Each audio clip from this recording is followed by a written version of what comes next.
Welcome.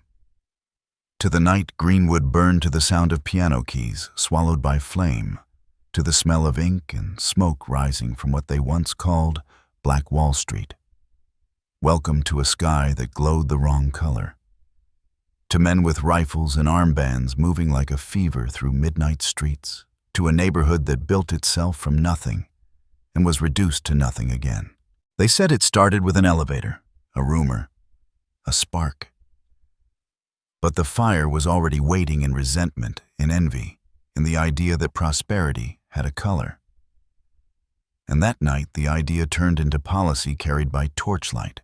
Watch the streets blur, Williams' confectionery melting into shadow, the Stratford Hotel's windows bursting outward like lungs refusing smoke, the Dreamland Theater playing its final reel to a sky full of embers. The press stops printing the ledgers, stop adding the music, stops swinging, and all that remains is the thrum of boots and the hiss of fire eating through history.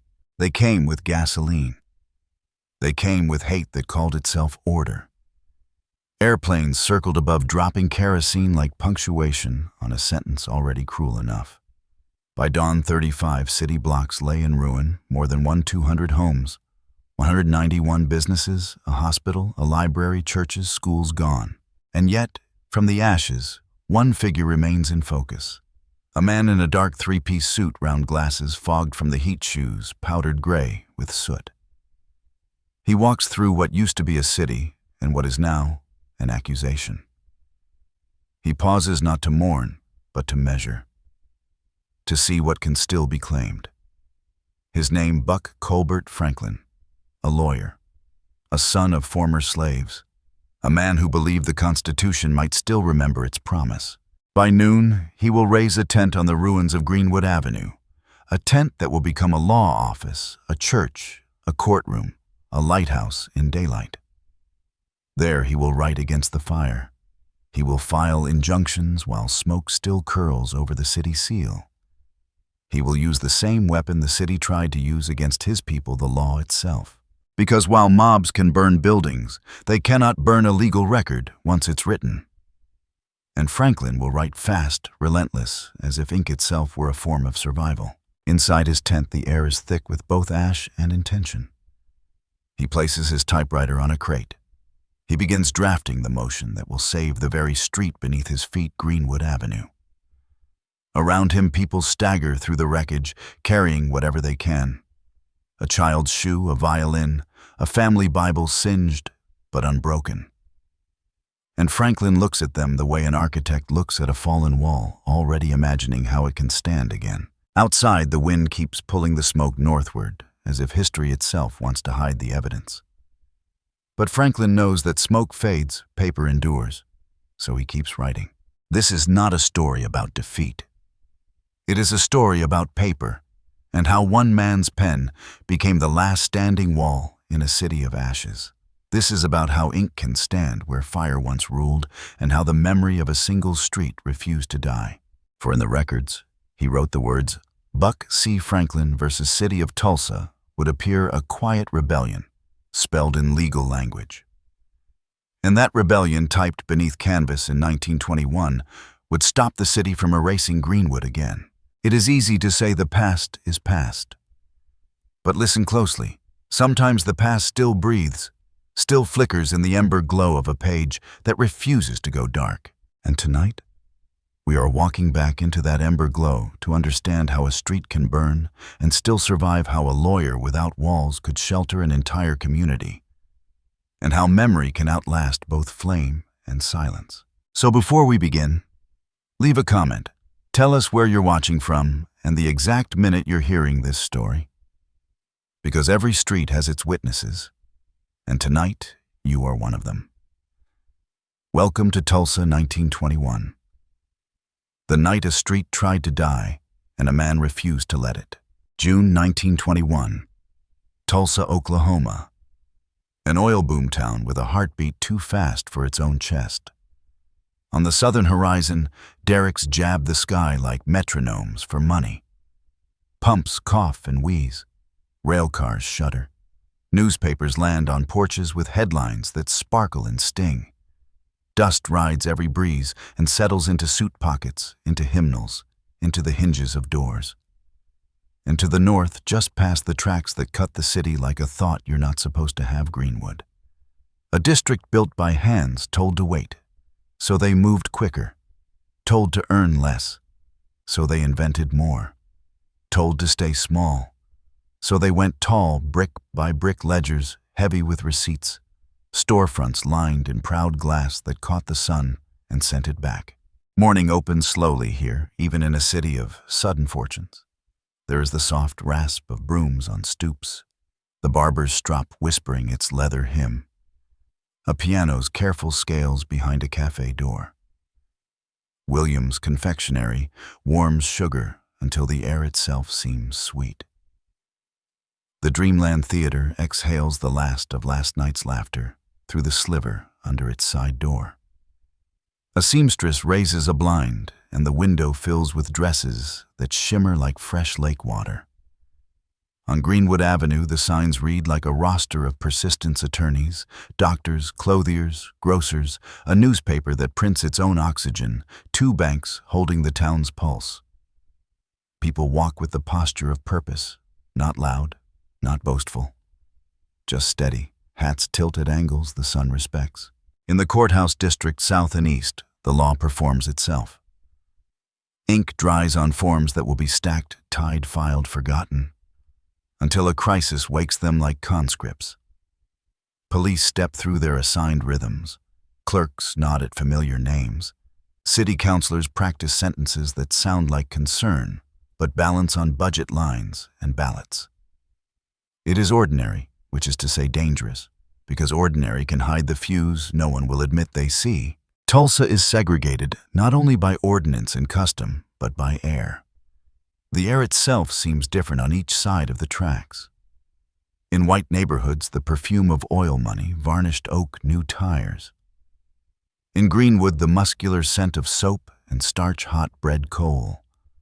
A confidence that keeps its voice low because it does not need to shout. Churches hold the week together with 2 hands prayer in one, planning in the other. Schools crack open the day with chalk with maps of a nation still trying to hide its own shape. Shopkeepers count coins worn thin by honest use. Families plan a trip, a graduation, a new sign for a window that has never known defeat. And still, there is a hum beneath the hum, a vibration like a wire in wind. A rumor circulates the way rumors do, unmoored, chewing facts into flavors. An elevator, a scream, a shoe shine boy the paper calls a Negro, a girl the paper calls white. One sentence, then another. Then the old sentences that always arrive when convenience wants company. It is late May, edging to June, and summer's heat sharpens the city's edges. With heat comes a kind of impatience, and impatience looks for tinder. Let us slow down to the texture that makes a place real. The streets aren't just streets. They are arguments made of brick. Here is the Stratford Hotel, its lobby, a brass-lit hymn to the notion that black travelers deserve to rest within dignity. Here is the Red Wing Cafe, coffee dark as resolve cups that clink like small declarations.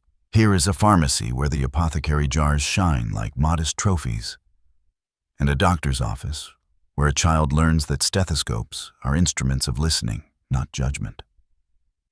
In back rooms, ledgers are balanced with a pencil that knows the exact weight of nickel, the precise distance between scarcity and enough. On Saturdays, bands cut a line through the noise and lift it, trumpets kissing the evening drums, counting what the city cannot. Buck Colbert Franklin moves within this world with the quiet gait of a man trained to hear the law's temperature. He has the careful hands of a practitioner who understands that one wrong word can be a broken bone in a sentence. In court, he is measured the voice that is not the loudest, but becomes the room's center because it has a gravity made of patience. In his office, small, stern, efficient, he reads case reporters like some men read scripture. He knows the clerk who misfiles when the day grows long. He knows the judge who loves precedent as if it were a childhood friend. He knows the gap between the letter and the spirit and how to cross it without falling. And yet, Even he can feel the city's pressure change the way barometers drop before a storm. Headlines sharpen. Men gather where men gather when they mean to become a crowd. Gun stores flutter their doors. Deputies adjust belts. Newspaper editors practice the way a word can tilt a story until it pours in the direction you prefer. In pool halls, someone slaps the felt too hard. In parlors, someone lowers a voice too low. In churches, someone prays with a little more urgency than yesterday. In Greenwood kitchens, mothers glance at their windows and measure daylight like currency. The landscape amplifies everything. The openness, the straight-line streets, the visibility that is blessing and trap. You can see trouble coming in Tulsa, and still it arrives early. There are plans on desks that will never be built, menus that will never be cooked, sermon notes that will never be preached. There is a city map on a drafting table 2 floors above the council chamber, lines in pencil blocks in neat boxes, a section marked with the innocuous phrase, "Future Improvements." The hand that drew it did not know it was writing an epitaph. Or perhaps it did. Listen to the machines. The letterpress down the block sets type in tidy rows, the sort of order men mistake for justice. Listen to the Model T engines, a cough, a rattle, a vow to move forward no matter what stands in the road. Listen to shoes on sidewalks, leather against concrete, a cadence of errands and expectations. Listen to the wind. It lifts the heat. It snags the corner of a newspaper and parades it down Greenwood like a warning disguised as litter. The headline does not say what is coming. Headlines rarely do. In rooms where decisions are brewed, phrases practice themselves. Public safety, temporary measure, until conditions stabilize. They sound kind. They are not. Building codes, necessary instruments in ordinary times, can be tuned to another key when fear conducts. Setbacks widen.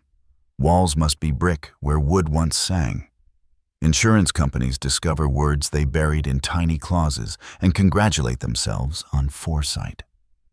A policy is a promise until it isn't. A city is a refuge until it decides you do not belong. And yet, Greenwood keeps its rhythm. Children race down alleys and tumble into laughter. Girls compare ribbons. Boys argue about heroes. A grandmother counts the beats between thunder and lightning and decides the storm is far enough away. A tired father looks up at a sign on his shop and thinks about repainting the gold leaf next week. A young couple passes the window of a piano store and promises each other a song on Sunday. Life insisting. Life even now. The light of this place matters. Morning light is a gentle accountant. It counts losses and profits without judgment. Afternoon light is an editor. It sharpens what the eye might overlook. Twilight is a philosopher. It asks questions no one is ready to answer. Night arrives like a verdict when you already know the decision. And in that night, fire will behave like an author who cannot stand editors. It will cross out what it dislikes and pretend the page is better for it. But for the last time, we pause before the page turns. See Franklin standing at the edge of a crowd that thinks of itself as a solution. His jaw does not move, but the mind behind it is already sorting. Which ordinance will be sharpened and used as a bayonet? Which clause will be invoked and repeated until repetition masquerades as truth? Which drawer in the courthouse will contain the draft that tries to make ruin permanent? He is not imagining catastrophe. He is rehearsing response. A good lawyer, like a good paramedic, sees through smoke to circulation.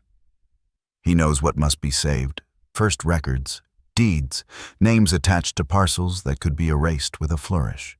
The city's soundscape tightens the far-off clack of rifles. At a range no one admits exists, the too quick hoofbeats of a horse, the stop-start chatter of a crowd still choosing its size. Church bells practice their tongues in the evening air. Somewhere a blues guitar bends a note so low it becomes a prayer. A mother draws her curtain, but not all the way. A father lays a hand on the shoulder of a son and says nothing. Silence, the kind that thickens, enters the room and sits down. And in this stillness, context becomes prophecy. A district that dared to flourish inside a segregated city. A boomtown that inhaled gasoline and exhaled impatience. Institutions that call themselves neutral but tilt like a table with a shim kicked out. The tracks as a boundary and a dare.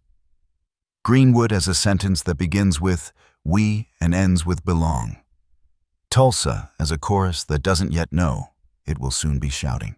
Night approaches slow, then fast. The last trolley clangs its bell a little too loud, as if to say, "Remember this sound." Street lamps lift their small circles against a darkness indifferent to circles.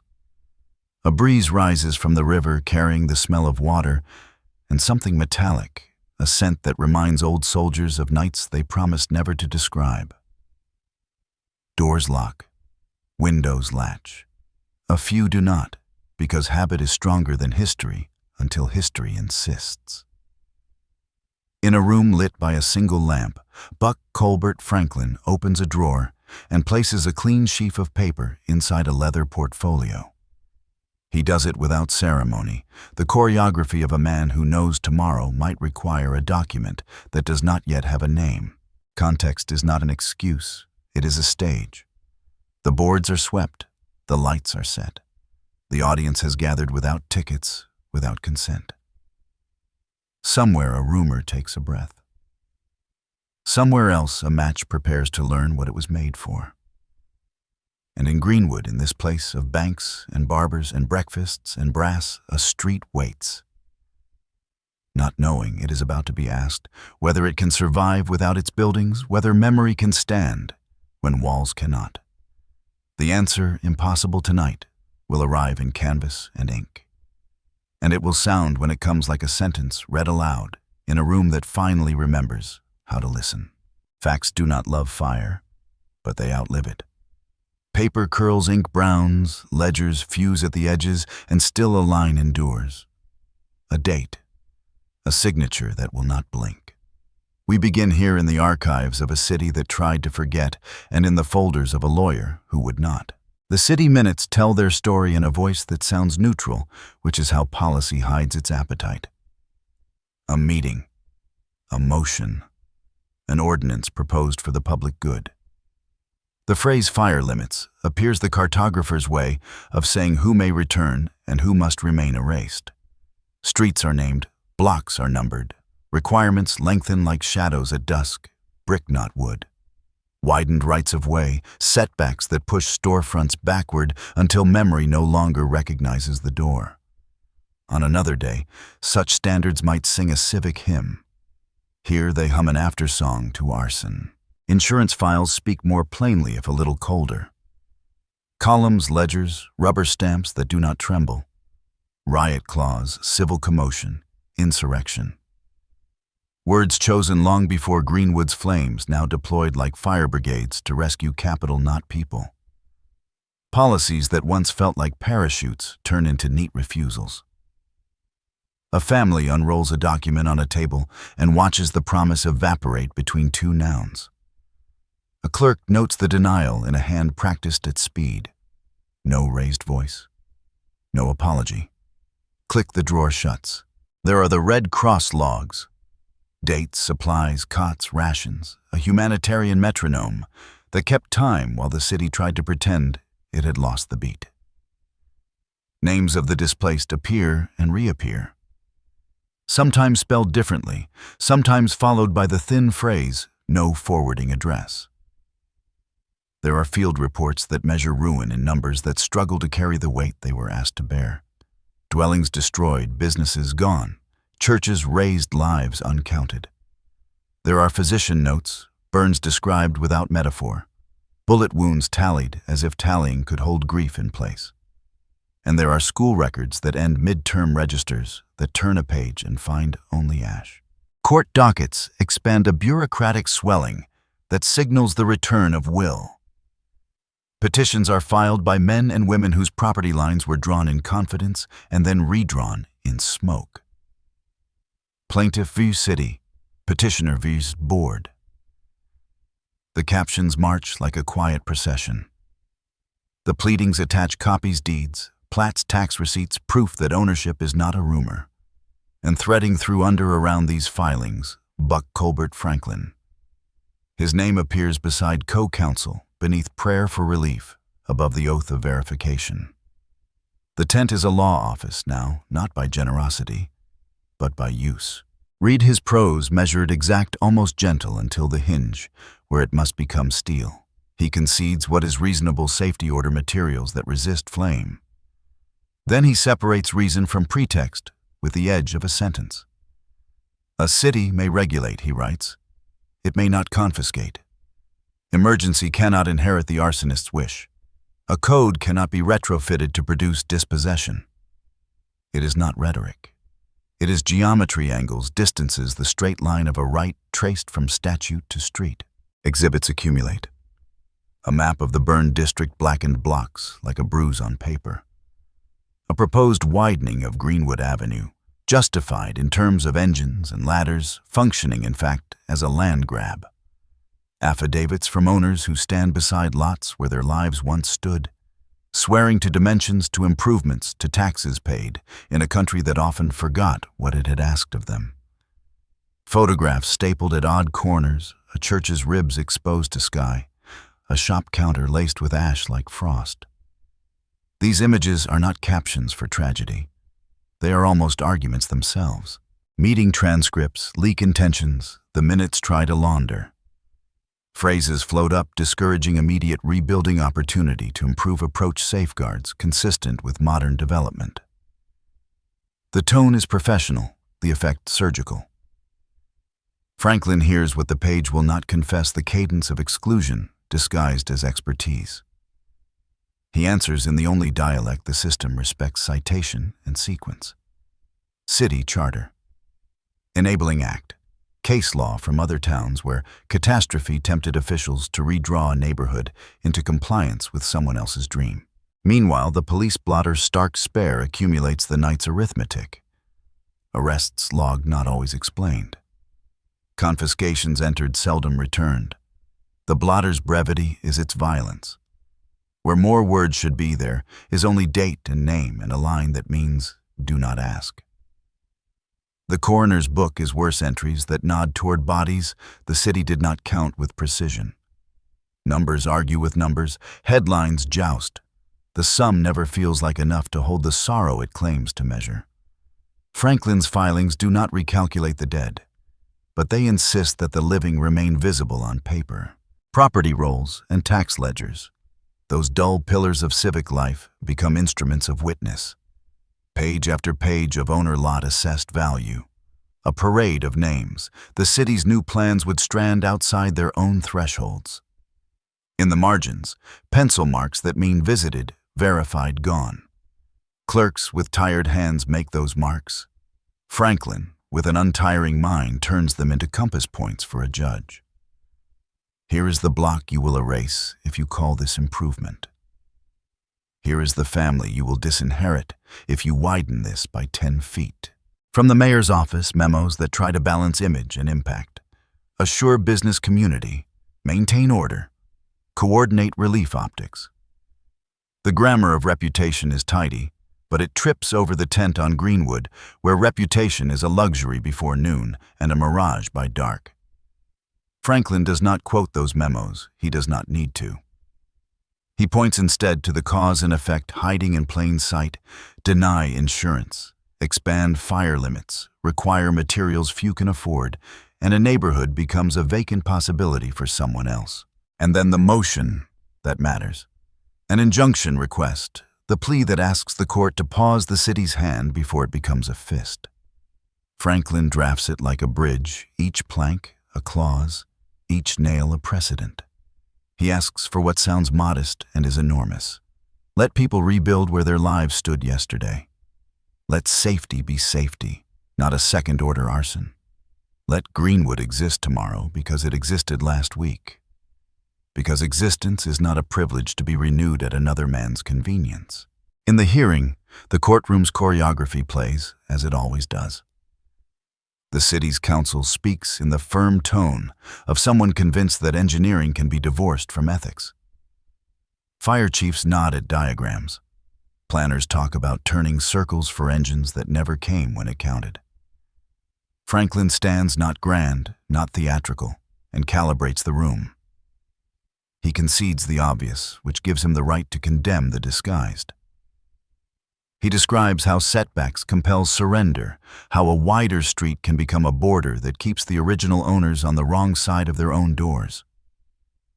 He lifts a deed like a mirror and asks the court to recognize the face that looks back. Witnesses, facts with breath. A grocer states square footage from memory adds the length of a counter as if reciting a psalm. A pharmacist lists inventory now powdered to wind each Latin name an elegy that refuses to fade. A pastor testifies to pew counts and collection boxes, then folds his hands when words feel insufficient. The stenographer's keys clatter tiny hammers, striking the bell of history line by line. On the bench, a judge strokes a mustache, then a margin, then the bridge of his nose, the unconscious semaphore of a man deciding whether he will be small today or large. Orders do not shout. They arrive on crisp paper with the quiet authority of a door unlocking. The injunction lands narrow, technical, everything it needs to be. The city's widened dreams are stayed. The ordinance is told to wait outside while the people of Greenwood rebuild inside. It is not a parade. But somewhere hands that have done the heavy work of survival unclench by a finger or two. Somewhere a hammer is lifted, not as denial, but as proof. The record that precious, stubborn spine thickens. Certified copies are made and made again. Franklin sends one to a clerk who will file it without commentary. He keeps one under the tent's lamp where he can look at it the way a man looks at weather after a dry season. Cautious, grateful, ready for the next cloud. He tells a client, a widow with soot on her dress and a voice like a held note, that the law has remembered her address. She nods. She does not cry. She asks what lumber costs. Around these papers, orbiting them like necessary moons, are the quiet corroborations that historians love because they refuse to be dramatic. A bank ledger shows withdrawals mapped to nails and shingles. A rail manifest lists shipments of brick heading not to the south side, but north again. A permit stack grows not for demolition, but for repair. And a newspaper column, small, easy-to-miss notes that a Negro attorney has succeeded in obtaining relief. The phrase is careful. The meaning is not. Relief here is a door left on its hinges. What the facts say plainly, insistently, is that a street can be saved with sentences. That an ordinance can pretend to be neutral and still be forced to confess its aim.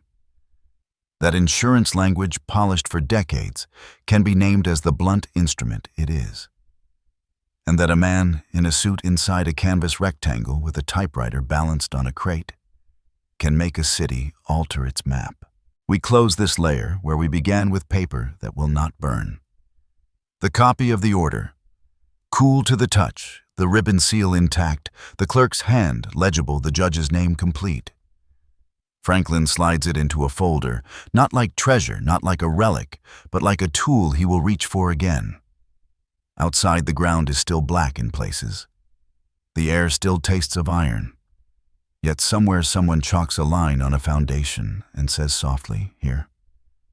The record will back that word. The court has said it may. And for the first time since the sky learned to glow the wrong color, Greenwood exhales, not a conclusion, not yet, but the first steady breath of a return. The tent still breathes, thin canvas walls trembling at every gust that remembers the fire. It's morning again in Greenwood, a kind of fragile morning that doesn't ask permission to exist. The air smells of wet ash and soap, of lumber just beginning to sweat under the sun. Outside, hammers ring against silence like small declarations, each strike saying, "We are still here." Inside that tent, it's a world made of paper and persistence. Buck Colbert Franklin sits behind his crate desk glasses, slipping low cuffs rolled high. He moves like a man who hasn't slept in a week, but speaks like one who refuses to sound tired. His pen travels steady, the rhythm of someone rebuilding faster than ruin can keep up. And they come. One after another, witnesses, clients, survivors, neighbors, ghosts, still warm with pulse. A barber first. His hands tremble as if memory is still cutting hair. He places a burnt ledger on the table, the cover curled inward, pages fused with soot. "These were my customers," he says softly. Each name a familiar face. "If the city says I had no business, then who paid these bills?" Franklin turns each page carefully, the way a doctor checks a heartbeat through cloth. He writes down the address, the block, the value. He doesn't promise victory, he promises visibility. "They'll see you," he says in black and white. A preacher follows, coat singed collar gray with smoke. He sets down a single brick from his church and lays his hand on it as though it could still hum with him.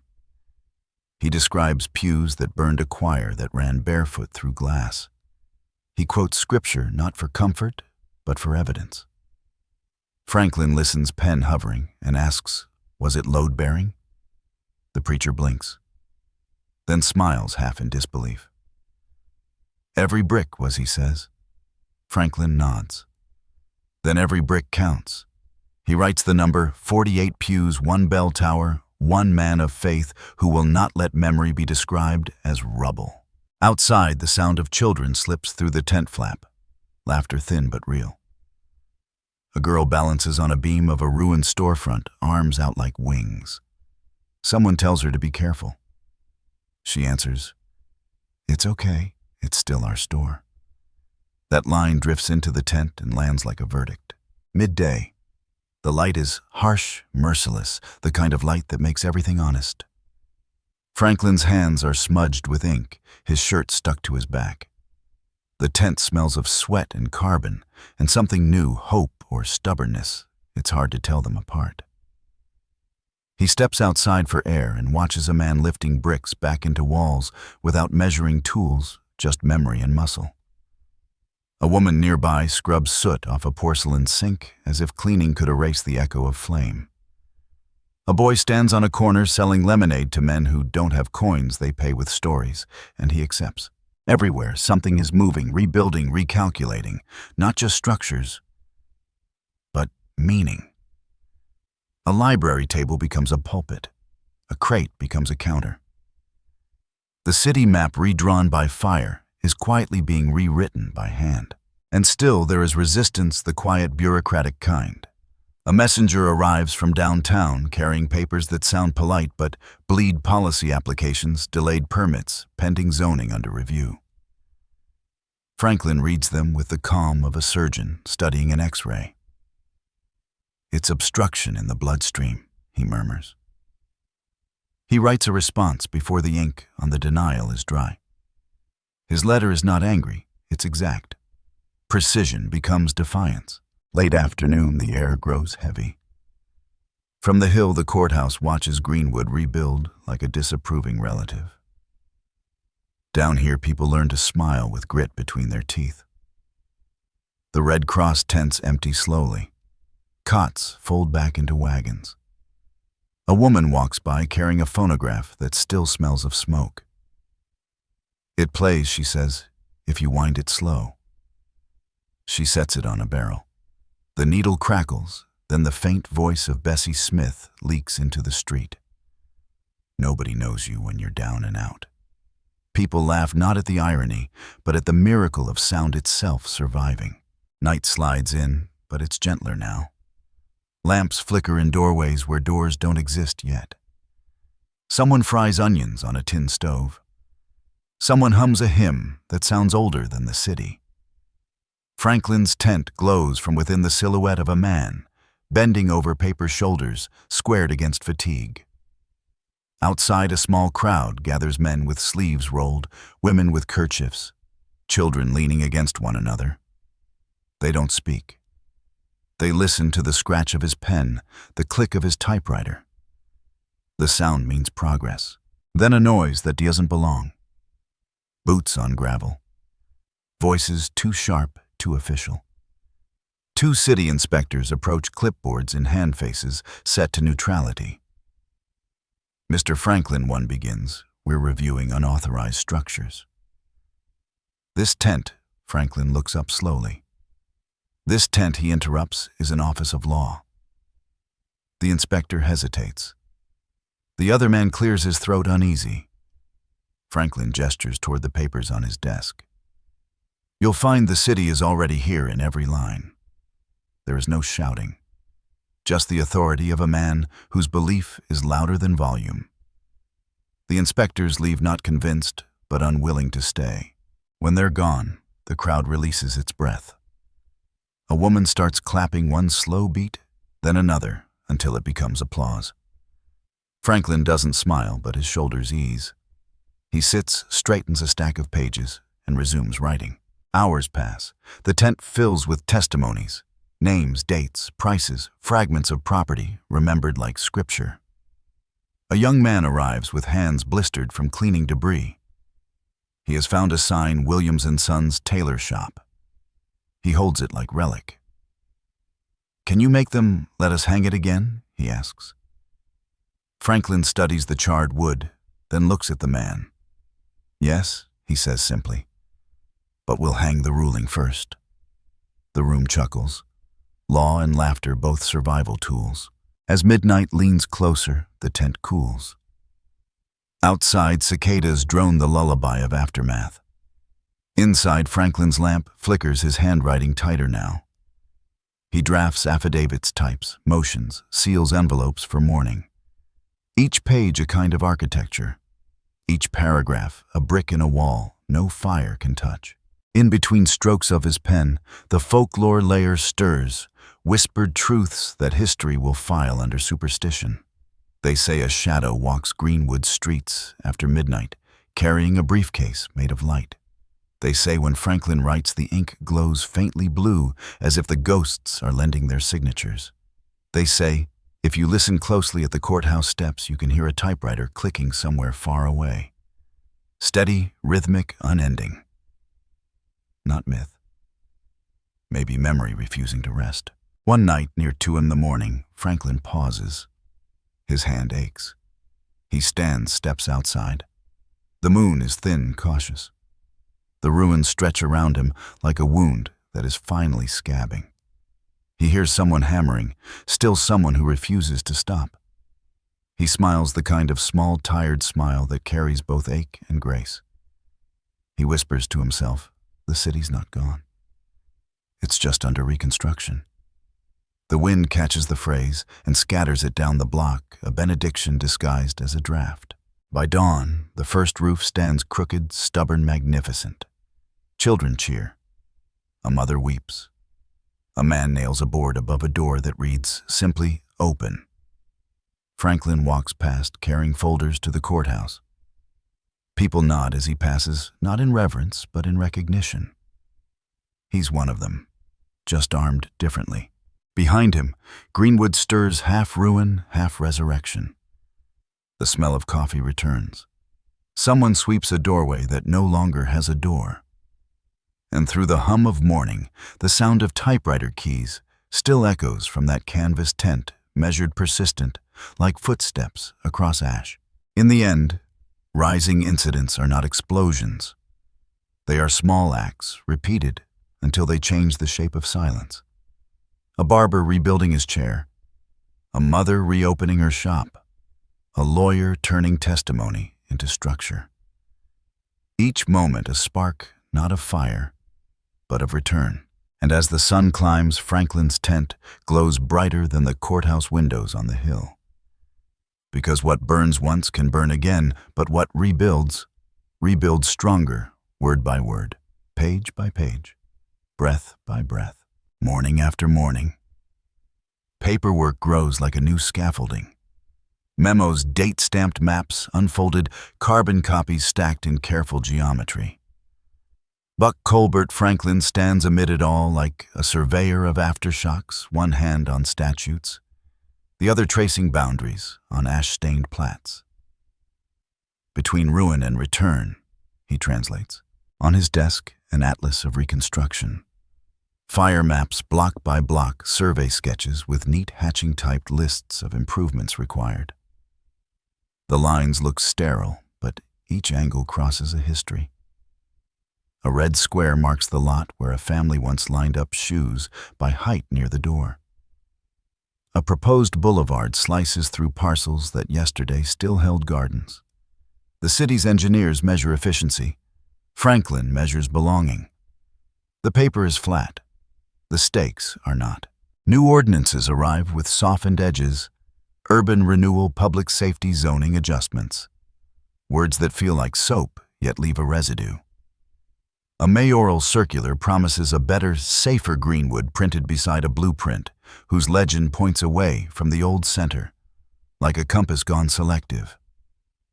Franklin draws a firm red X in the margin, not ours. Newspapers divide into parallel columns of reality. The Tulsa Tribune reports committees and philanthropy with clean serif restraint. The reborn Oklahoma Eagle masthead slightly scarred prints, faces beside storefront frames, rising again. Captions name the owners before the structures. Two narratives progress in tandem. And slowly, the weight of images begins to tilt the balance. Old federal language returns, as if history had kept a spare set of clothes. Circulars modeled on Friedman's Bureau forms displacement property dispute petition for equitable relief are repurposed for a city that once claimed immunity from its own past. Franklin reads them and marks passages for court, not as nostalgia, but as precedent. When catastrophe meets opportunism, paper must stand where walls cannot. From Washington, requests for figures, summaries, totals. The city replies with rounded integers and coats of civic varnish. Franklin counters with method parcel lists, sworn valuations, dated photographs. His packets land on desks with the weight of verifiable edges, corner to alley foundation to sill ledger to deed. No rhetoric, just coordinates. In basements and church halls, a different archive takes shape. Ledgers rescued from debris lie open on tables to dry their ink, feathered at the margins like frost. Women recopy deeds by lamplight. The new pages are straighter than the originals, as if steadiness itself could be a remedy. A teacher sorts affidavits into alphabetized stacks. On each cover, she inks the lot number in block letters that refuse to waver. Evidence multiplied by hands becomes community architecture. Meanwhile, folklore keeps pace not in sound, but in sign. People speak of a lamp in Franklin's tent that never seemed to dim, even when the oilcan showed less than a line. They recall nights when the canvas glowed the faintest blue, as if the fabric remembered daylight and refused to release it. On sidewalks after a noon shower, footprints sometimes appeared across bare lots, a line of prints climbing a slope that no one had crossed since morning. Children counted them, then watched them evaporate back into dust. No one wrote affidavits for such things. Still, they circulated. Communities need rulings, and they also need omens that point forward. By midsummer, the injunction's shadow stretches across policy. The city cornered by paper stamps approvals it had postponed. Permits return with fewer caveats. The widened dream shrinks back to its old lanes. On July 7th, a first legal foundation is poured, measured corners, string lines, taut chalk marks decisive. A carpenter chalks 2 words on a beam before it rises for record. The phrase belongs to courtrooms. Here it becomes a cornerstone. Photographers from the Negro press arrive with box cameras and notebooks. Their frames hold contradictions that do not cancel each other. Children perched on brick stacks like sentries. Mothers sweeping soot from tile as if restoring a mosaic. A lawyer in profile outside a tent, papers at his chest like a breastplate. One image travels far. Franklin squinting toward a high sunglasses flashing pale. The caption, "Attorney secures relief for Greenwood." The sentence is cautious. The image is not. Archives thicken. Court orders, crisp edges, seals intact. Transcripts questions and answers marching in justified columns. A planner defends clearances. Franklin follows the line of his ruler to its human end and stops it there. A judge initials the pause. Copies are made and filed under numbers that will outlast names. The city learns a lesson it will never acknowledge aloud sometimes. The smallest stamp rearranges the largest map. Rebuilding advances as evidence in motion. Bank ledgers show withdrawals that align with rail manifests for brick and kiln-dried lumber. Permit logs list addresses mapping back to the burned grid like nerve endings regrowing. In shops, proprietors pin receipts on strings above counters made from reclaimed planks. Each slip is a small flag that says, "Operational." On Greenwood Avenue, fresh signboards return to their hooks. The letters look darker now, not because the paint is new, but because contrast clarifies courage. Not everything yields to progress. Loans evaporate. Predatory terms masquerade as opportunity. A few lots remain empty, owners gone, heirs dispersed. The city, embarrassed but unmoved, begins calling the neighborhood's return a miracle. Franklin lets the word stand in headlines. He rescues the record underneath. 3 sworn statements, 1 order 2, permits the arithmetic of persistence. Folklore adds its quiet geometry. In December, families set candles in windows of half-rebuilt houses. From a hill, the avenue appears like a measured constellation, points of steady light, each marking a home that refused to recede. In sanctuaries rebuilt to roofline height, congregations lift stitched banners with dates and lot numbers. A visual liturgy replaces anything that cannot yet be printed in hymnals. Through winter, some swear the street signs seem a shade brighter at dusk, white enamel catching the last light, as if the letters themselves attracted it.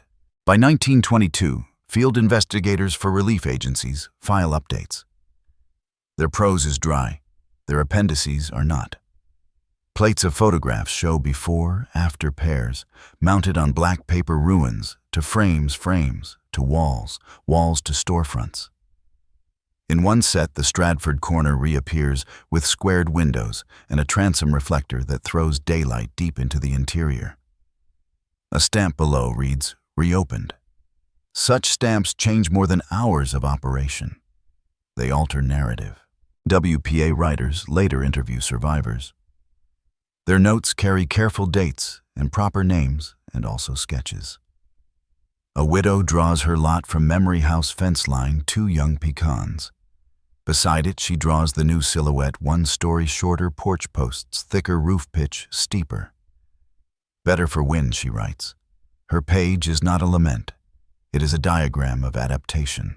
By 1923, Greenwood Avenue stands not identical, but unmistakable.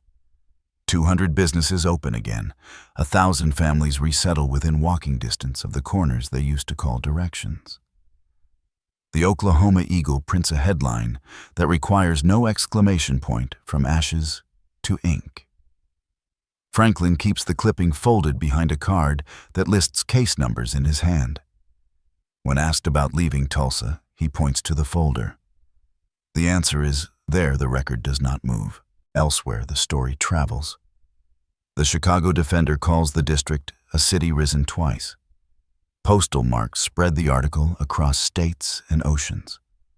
A veteran in uniform reads it on a dock in Marseille and writes home a brief postcard. Tell Franklin the lines hold. Years later, the card sits in a family album, evidence that narrative has circumference. The city files its annual report with photographs of civic buildings restored to symmetry. Greenwood earns a paragraph, cautious praise, framed as municipal pride, as if the hand that once tightened now applauds itself for loosening. Franklin does not annotate the report. He is busy annotating the future. He drafts covenants updates, wills records, transfers with postage stamp precision. Reconstruction without paperwork is a mirage. He refuses mirages. The folklore layer, steady visual unvoiced, keeps close. Children leave small stacks of smooth stones at the corner where his tent once stood. By spring, the stacks multiply into neat little cairns. Garden plots appear along fences with rows truer than string carrots in measured lines. cabbages like green lanterns after rain. On a few summer nights, neighbors notice the horizon above the avenue carrying a faint, immobile glow. Not storm, not fire, just a pale persistence that lingers beyond sunset. No one agrees what it is. Agreement isn't the point. In the end, the dual record holds. Facts bound in leather and catalogued ordinances checked in junction, granted permits. Issued shops reopened, families returned. Folklore bound in gesture and light candles at windows, stones at a corner, maps drawn from memory with new roofs traced in firmer strokes. Together they write what neither could alone, that a street can be saved by sentences and kept by signs. That a neighborhood can stand again, not because forgetting failed, but because remembering was made durable. Franklin files one more certified copy, flattens the crease with the side of his hand, and slides it into a folder marked simply Greenwood. The paper does not glow. It does not speak. It sits exact, signed, reproducible. Outside along the avenue, letters on fresh signboards catch the last light of day and hold it a little longer than physics requires. As if the street itself had learned a new way to remain. There is a point in every story where the past stops being background and becomes leverage. We are there now. Between ash and blueprint, between ordinance and oath, Buck Colbert Franklin lays out a bridge made of paper and walks a city across. The bridge begins with a missing thing, a clause that someone tried to bury in tidy language. A junior planner's memorandum misfiled behind a month of routine permits proposes temporary expansion of fire limits to encourage rational redevelopment. Temporary, rational. Words that wear clean shoes. Attached a tracing paper overlay, widening Greenwood's arteries until the old heart would no longer fit. The memo carries no signature at the bottom line, only initials in a corner. Franklin reads it twice, then a third time, then places it beside the city charter like a ruler against a crooked edge. He doesn't raise his voice. He raises his standard. A clerk, the kind of clerk history forgets, but justice remembers, provides a second thread. She recalls a meeting where model blocks were discussed with a softness that concealed a knife. No transcript survives, but 2 attendees' notebooks do faint pencil notes preserved by accident delay permits, setbacks, use code to steer. Franklin does not embellish. He exhibits. 2 notebooks, 1 map overlay, 1 memo, and suddenly progress has a face the court can recognize. He widens the lens, a deep bridge back and outward, to reconstruction circulars that warned how public order can become a pretext for private dispossession. To exoduster maps that tracked black migration after violence, dots moving like seeds in the wind, not by choice, but by arithmetic. To Harlem editorials in the 1920s that praised districts like Greenwood as proof that prosperity can grow under pressure, so long as no one moves the walls while the plant is flowering. He is not arguing history. He is arguing habit, the American habit of shaving equity with the tools of safety. Then, the affidavits of secondary witnesses. A carpenter who measured street widths before the fire. A grocer who kept a copy of his lease just in case, and the case arrived. A widow who can draw her parcel dimensions with her eyes closed, years of sweeping thresholds translating into accurate feet and inches. Their statements align like joists. Lay them correctly. And even a court can feel the floor turn solid beneath its reasoning. With this scaffolding, Franklin moves the weight.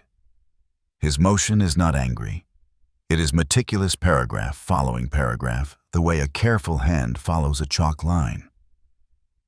He concedes what can be conceded, that cities may regulate for safety, then shows how here safety had been asked to do another job. Emergency, he writes, cannot be the courier for confiscation. Setback cannot mean set aside. Improvement must not be measured only in the ease of machines that did not come when men were burning. The hearing becomes the crucible. City Council arrives with rolled plans and professional confidence. Engineers point to radii turning clearances hose reach. A fire chief describes ideal conditions, which is to say, imaginary ones. Franklin lets it stand, then lays the overlay over the map of ownership and lets geometry tell a plainer story. To widen here is to erase there. To require this material in this hour is to select who may return by the thickness of his wallet. He returns to the charter to the sentence that binds discretion to due process and reads it as if the words had been waiting for this breath. A judge patient formal asks the question that reveals whether the day will be small or large. Counselor, if not these standards, what ensures safety? Franklin does not offer speeches. He offers sequence. Temporary permits with review. Material upgrades phased without forfeiture. Street improvements scheduled after occupancy, not before. And above all, the right to rebuild where one lawfully stood. He names addresses the way pastors once named saints. He lets place become person. There is in every trial a hinge no transcript can quite capture. It arrives when evidence stops being data and begins to carry consequence. Here it comes, quietly. Franklin produces a deed from a man who cannot return because his lungs failed in the smoke weeks ago. The deed holds a thumbprint in place of a signature pressed years earlier when a banker doubted letters but accepted skin. Franklin sets the deed on the rail beneath the bench. He does not speak for a breath.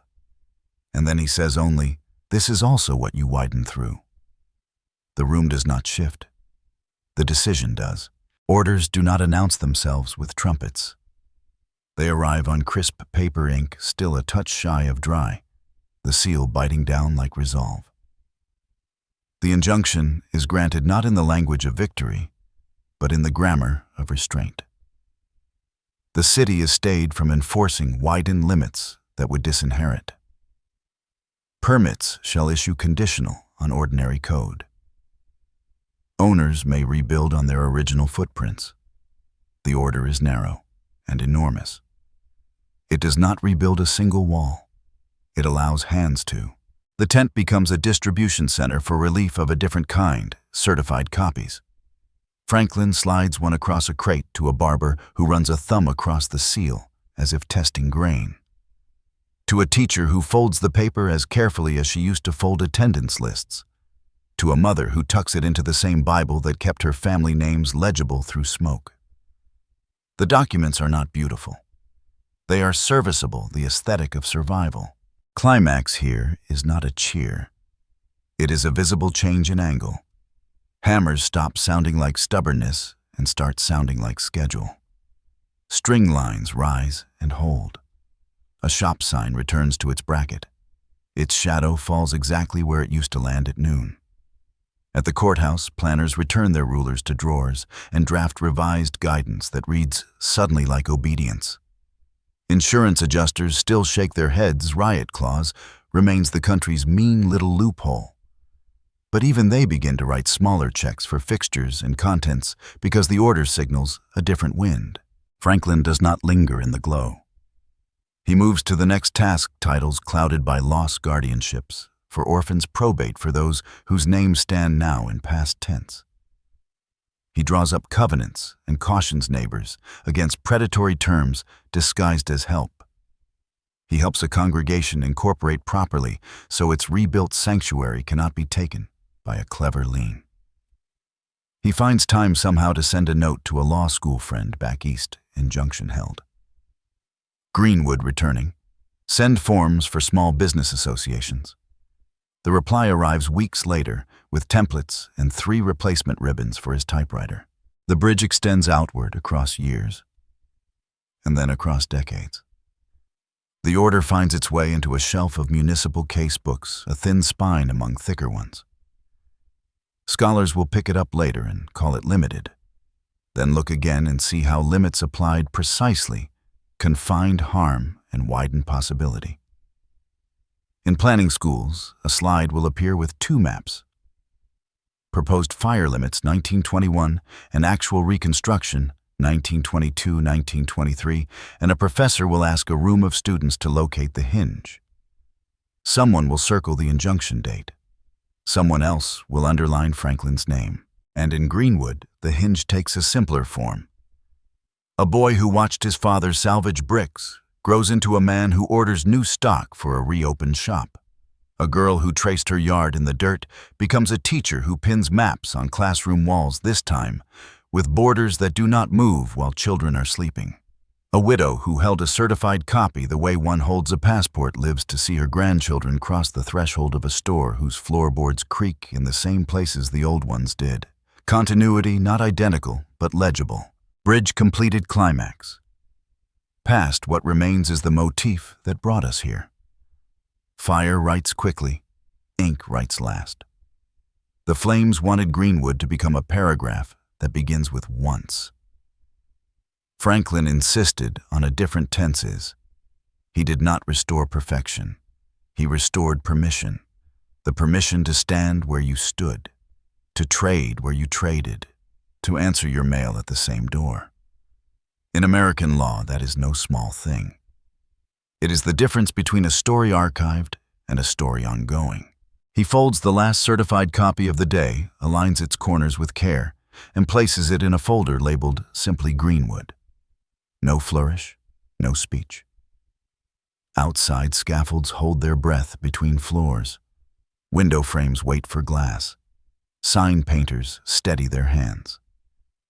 The street, the same street that learned the wrong color of sky, begins to recognize itself again in panes and thresholds and the slow return of ordinary tasks. The climax is not the paper. It is the hands that move once the paper says go. And when the sun leans low, long shadows crossing old lines, Franklin allows himself the smallest concession to fatigue. He removes his glasses, rubs the mark they leave, and looks down the avenue he helped keep viable. A block of rebuilt faces looks back. He nods once, not to be seen, not to make a moment, but to mark within himself that the bridge held. That ink, placed precisely, can carry more weight than anyone expects, and that a street given the right to continue will do the rest. The case caption will never feel large enough for what happened here. It will read like a transaction among paper entities. But everyone who touched the order knows the truer title, Ink Against Embers, the brief span when a city tried to end a neighborhood by improving it, and a lawyer made improvement mean exactly what it should. Better for those who belong. Time did not stop in 1921. It simply changed its speed. For years after the smoke cleared, Greenwood lived in a rhythm the rest of the city couldn't hear, slow where others rushed, deliberate where others forgot. The fire was never gone. It just learned to hide behind the smell of lumber and paint. And still, they built. By 1923, the block stood again. Smaller, humbler, but alive. 200 businesses reopened, not out of optimism, but obligation to ancestors, to dignity, to proof. The Oklahoma Eagle printed a front-page photograph of new storefronts under the headline, "We are open again." Beneath it, a single line by the editor, what they meant for silence. We turned into record. Buck Colbert, Franklin, kept working long after headlines moved on. He reopened his practice inside a rebuilt building with proper walls this time, but kept the tent canvas folded neatly in his office corner, a relic not of tragedy, but of method. On quiet afternoons, he would smooth its edge as if checking that memory still obeyed. He became the senior voice of law for a district that refused to be erased. Marriage certificates, property transfers, disputes over fences, the same ink that once stopped an ordinance now traced ordinary life. And that was victory enough. The city never apologized. It rebuilt its skyline, wrote its annual reports, and buried its shame under civic pride. For decades, official histories called the massacre a disturbance, a riot, a misunderstanding. But in Greenwood, truth stayed local. People told the story in barbershops, in church basements, in classrooms when inspectors were gone.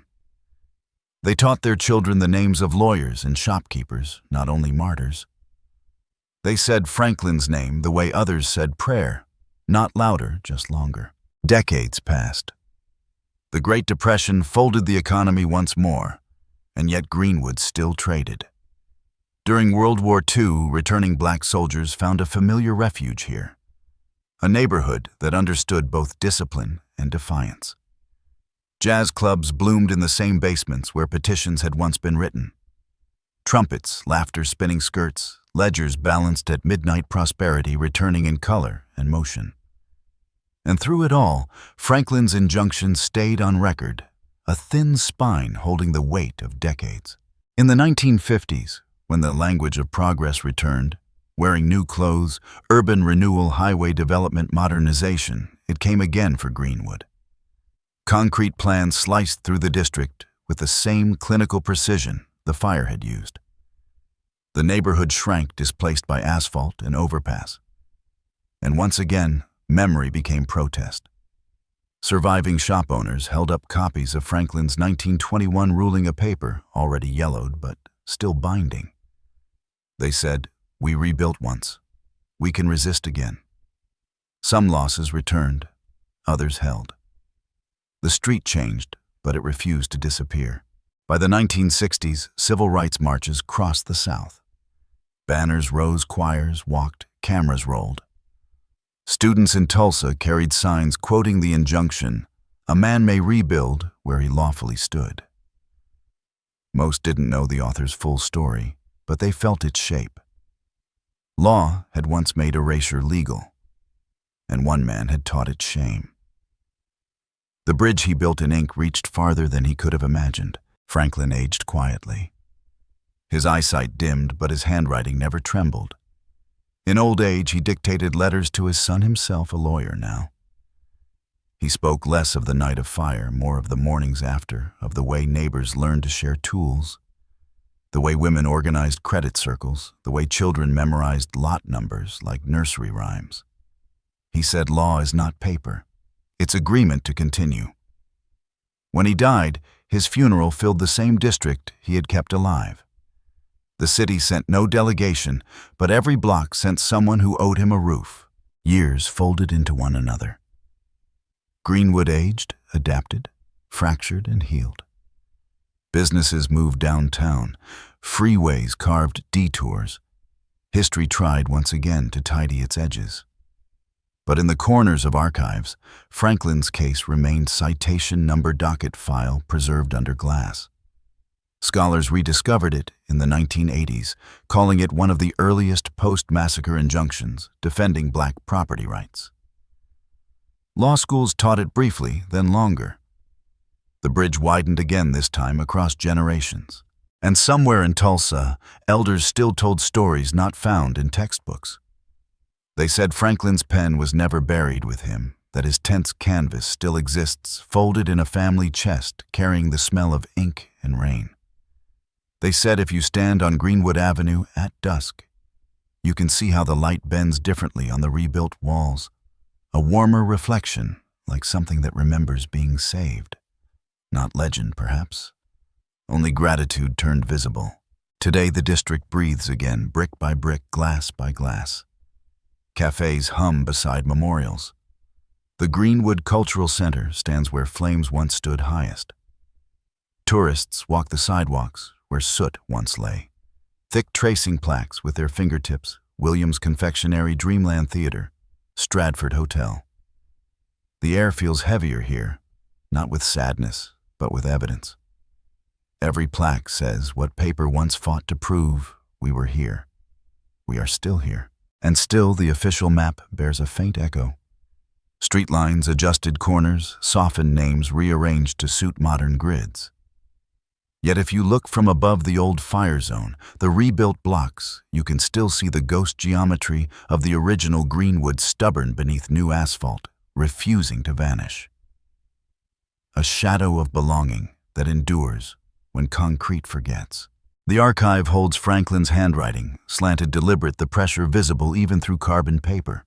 In one margin, a single note in his hand. Law is a shelter if we insist on standing beneath it. The archivist who cataloged that page wrote a small annotation, unknown context.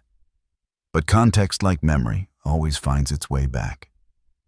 That line might as well be the neighborhood's epitaph or its anthem. A century later, documentaries will film these streets.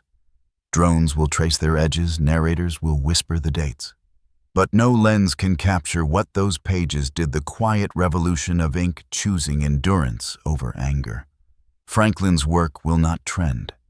It will persist the way legal precedent does, quietly contagious, ready for reuse, whenever the next city decides that safety must mean removal. Because every era finds its own version of fire, and every generation must find its own Franklin. The tools may change, typewriters become keyboards, tents become laptops, filings become uploads. But the principle remains that history's damage is not destiny, unless we forget to document. And so in the closing frame, we return to Greenwood Avenue. Late evening.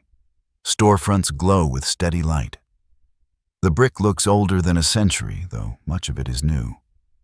People walk unhurried, not tourists, not mourners, residents. The camera drifts past plaques, past photographs behind glass, past the inscription etched into stone. This street was written back into existence. Then the lens pauses at the corner, once occupied by a tent of canvas and resolve. Nothing marks the spot now, except a row of small planters, each filled with new soil. A breeze moves through them. The leaves stir, brief, certain, and then still. The narrator's final line returns to where everything began. Greenwood burned once, but the record did not. Because one man, unarmed but unyielding, believed that ink could stand where fire failed. And it did. So before you leave this story, remember the lesson that outlived the flames. No street is ever truly lost as long as someone, somewhere, keeps the paper safe.